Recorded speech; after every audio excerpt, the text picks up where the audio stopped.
দর্শক স্বাগত জানাচ্ছি কোরাস নিউজে। সাথে আছি আমি মোহাম্মদ আবু তাহির নয়ন। আমি আছি ঐতিহাসিক একটি বাড়ির সামনে, ধানমন্ডি ৩২ শেখ মুজিবুর রহমানের বাসভবনের সামনে আছি। আপনারা জানেন যে ধানমন্ডি ৩২ শেখ মুজিবুর রহমানের এই বাড়িটি ৭৫-এর দুর্ঘটনা এবং রাজনৈতিক ঐতিহাসিক প্রেক্ষাপট, নানান স্মৃতিকে ঘিরে এই বাড়িটি রয়েছে। আওয়ামী লীগের কাছে অন্যরকম এই এই বাড়িটি ৫ই আগস্টের পরপর এই বাড়িটির চারপাশে ব্যাপক ভাঙচুর করা হয়। তবে এই আঙ্গিনায় প্রবেশে দর্শনার্থীদের বাধা ছিল। এখন এই রাস্তাটি গতকাল থেকে বিকেল থেকে এই রাস্তাটি প্রশস্ত করে দেওয়া হয়।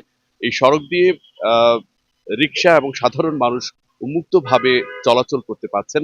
তবে ধানমন্ডির যে ৩২-এর যে বাসভবনটি রয়েছে, এখানে দর্শনার্থী এবং গণমাধ্যম কর্মীরা প্রবেশে বাধা রয়েছে। বিশেষ করে আমি যখন এখানে ধানমন্ডি ৩২-এর শেখ মুজিবুর রহমানের বাসভবনে আহ, দেখতে গেলাম, এখানে আসলে আইন প্রশাসন তারা বলছেন বিভিন্ন কারণে আসলে বাধা রয়েছে। বিশেষ করে আহ, নিরাপত্তার স্বার্থেই এই বাড়িতে প্রবেশে আহ, বাধা রয়েছে।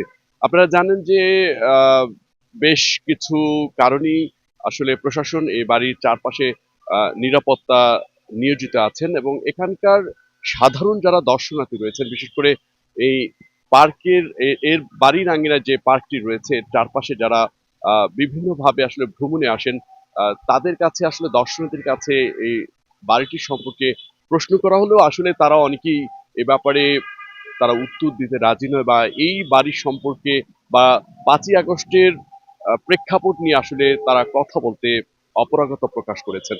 এই বাড়ির যে চারপাশ রয়েছেন, বেশ কিছু সড়কগুলো উন্মুক্ত। তবে ধানমন্ডি ৩২-এর শেখ মুজিবুর রহমানের যে বাসভবনটি রয়েছে, এখানে কিন্তু দর্শনার্থীরা প্রবেশ করতে পারছেন না।